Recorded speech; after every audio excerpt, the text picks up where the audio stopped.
Di ko naman akalain na Narito tayo ngayon upang matunghayan ang nakakakilig, napaka-sweet, at talaga namang sobrang inaabangan at nagtitrending na love story ni Kuya Arjon at ni Ate Angelica. Sa pagpapatuloy ng ating istorya ay gumagawa nga nun ng puto si Ate Angelica dahil hinahanda na ito sa papalapit na pagdating ni Kuya Arjon dahil magbabanding na naman silang dalawa at magsasaya.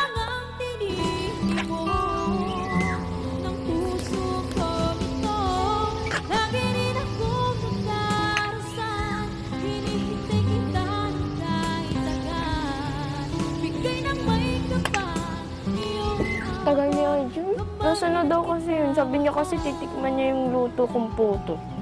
Tagal-tagal. Natatapos na lang ako dito. Ay, nako talaga. Sarap-sarap pa naman ang luto ko ngayon. Pinagandaan ko talaga to para kay Arjun. Tapos late na naman siya dumating. Hindi talaga nagbabago si Arjun. Lagi na lang late.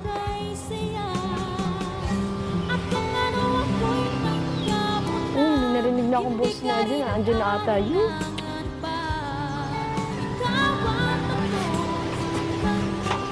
Matitikman niya na yung luto kong puto. Init. Ow.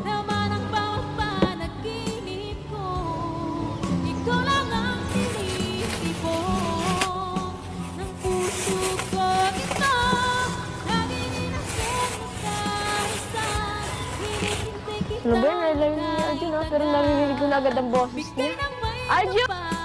Nung nakita nga ni Kuya Arjon si Ate Angelica ay talagang nagyakap pa ang dalawa dahil miss na naman ni Kuya Arjon si Ate Angelica.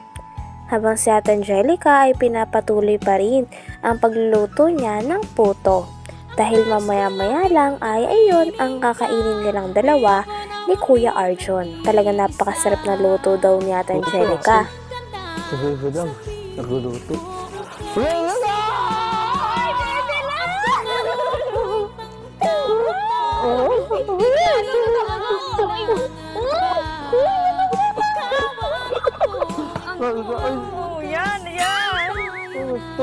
Putik!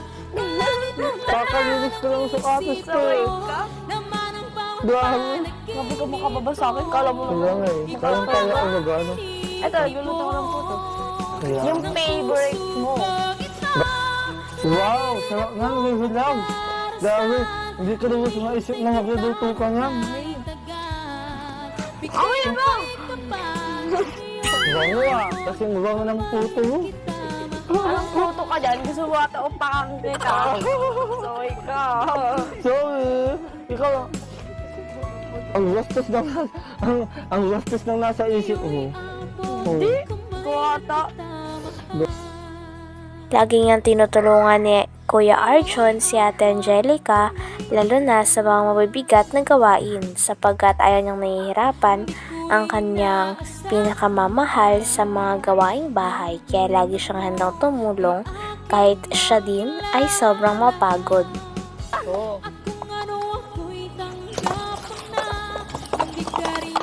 Uy, dahan naman. Parang binabalik mo lang doon sa dulo eh.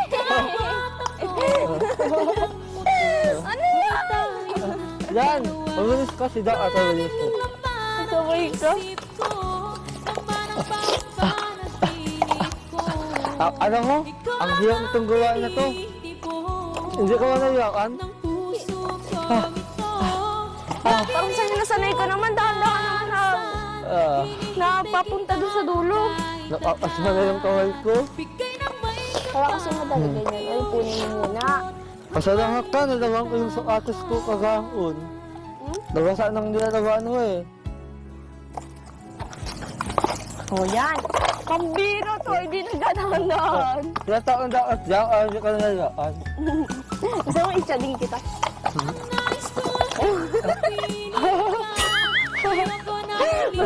Batay mo sige tayo.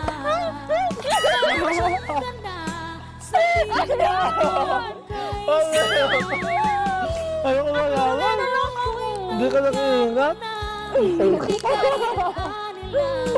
Ay, Dumi ko na. ang dumi-dumi mo na. Yan, nagtatansi ka na eh. Iba na Joke yan. lang. Joke lang naman. Tara. Hindi nagtagal ay napagod na rin si Kuya Arjon at si Ate Angelica sa paglilinis at sa paggawa ng ibang gawaing bahay. Kaya naman nung naluto na ang mga puto, ay naglabas na kagad si Ate Angelica ng kanilang makakain. Naglabas pa nga siya ng pansit canton din sapagkat sabi ni Kuya Arjon ay iyan daw ang kanyang paborito.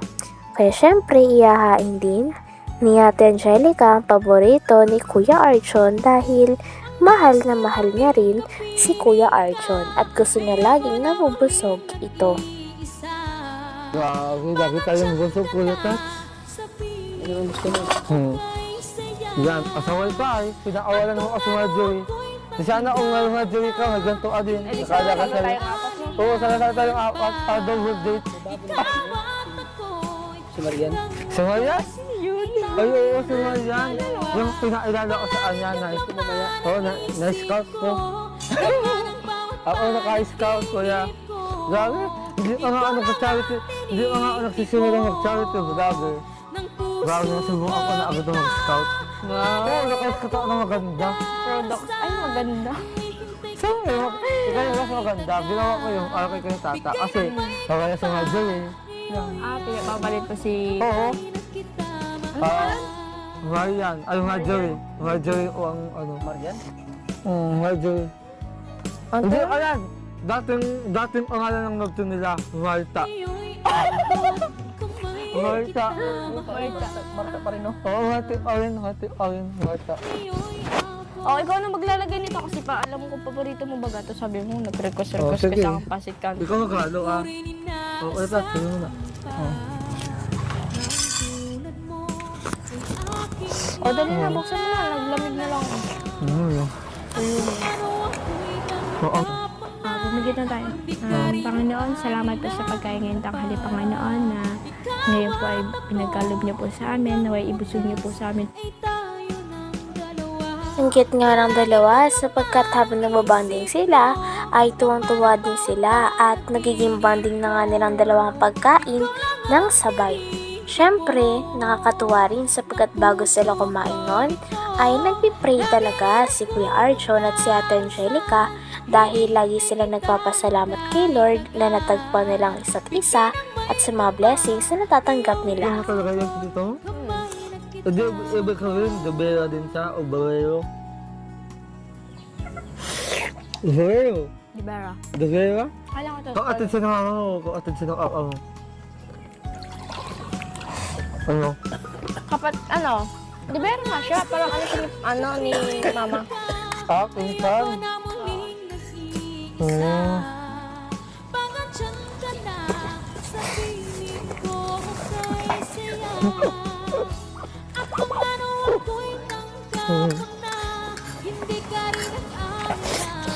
Mga simpleng pagkain na po masarap. Ano? Pang 90s talaga?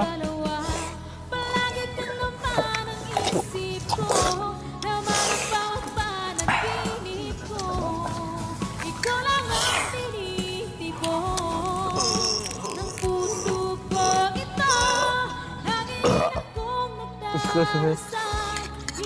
Nabigay ka ba?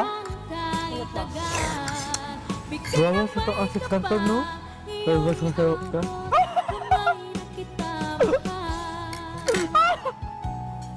Joke lang. Grabe, no? Sa daw-daw ng inagdaanan mo. Dahil ang masaya. Sana nga hindi lahat ng babae ganyan. Hanggang dito na lamang muna ang ating nakakakilig, napaka-sweet at nagtitrending na love story ni Kuya Arjon at Ate Angelica. Maraming salamat sa inyong panonood. Hanggang sa muli. Bye!